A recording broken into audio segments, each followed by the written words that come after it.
Tanang bisyo. Kanang tanang bisyo, sugal, alak, babae, tanang mga bisyo. Kang Lucifer na, sa demonyo na. Kung ikaw nagkakag bisyo, makahuna-huna kag pangawat. Napakasinungaling ka. Bakakon ka. Muna nga ang mga bisyo. Ug ikaw, babaero ka, ikaw ang pinakabakakon sa tanang tao. Ikaw pod, pahubog ka, nagkakag bisyo. Sugal, makahuna-huna kag pangawat.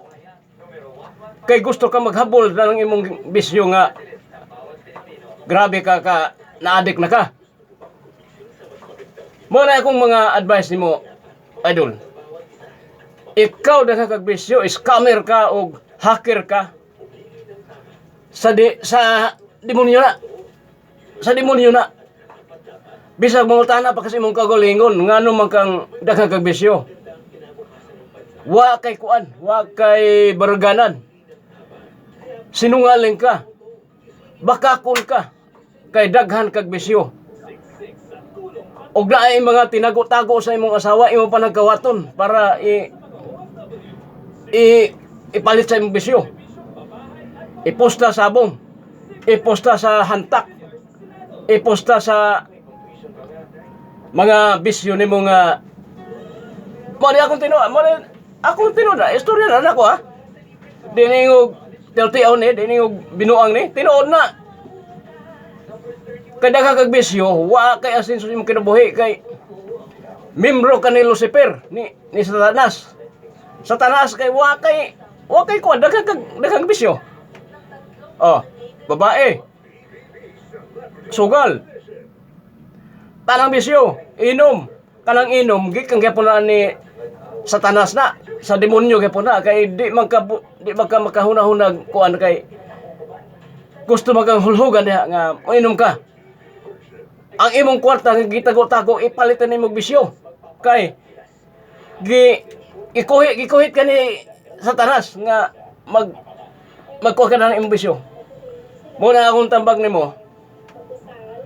Tanang bisyo kay sa demonyo na. Sa demonyo na, babae, sugal, ug inom. Muna scammer ug hacker.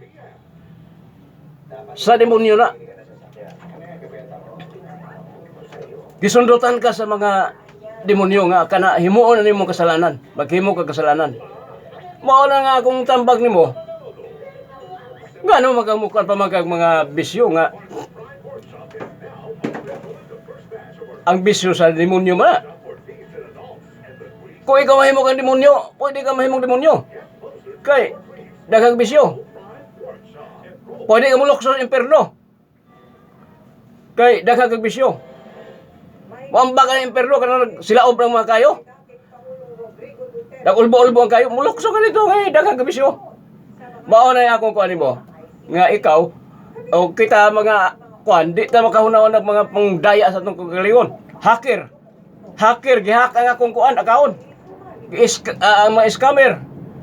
Makahuna-una kag pangawat. Kay daghang kag bisyo. Di magkakaroon ng pangawat wa kay bisyo. Mao na nga kuan lagi. Mao na nga akong tambag nimo. Magkuan ka, maghinahinay ka sa imong bisyo. Mao na nga kuan ikaw bisag kwartahan pa ka ug daghang bisyo wa gyapon ka asenso. Mahurot imong kwarta. Kaya daghang mga bisyo. Mao na akong tambag nimo.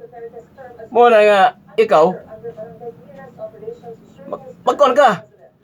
Magbag-o ka sa imong kagalingon. Mao na kay membro ka sa demonyo ug nana ka. Naa kay sungay. Duha ka buok muturok sa imong agtang. Amo na Mao na nga mong kuan. Tinuod na istorya ha. Magunda ka sa imong bisyo ha. Kay basig mahimo ka ni nakasungay ka sa manungag ka. Sungagon na nimong mga tao. Sige ha. Mao na akong tambag nimo ha.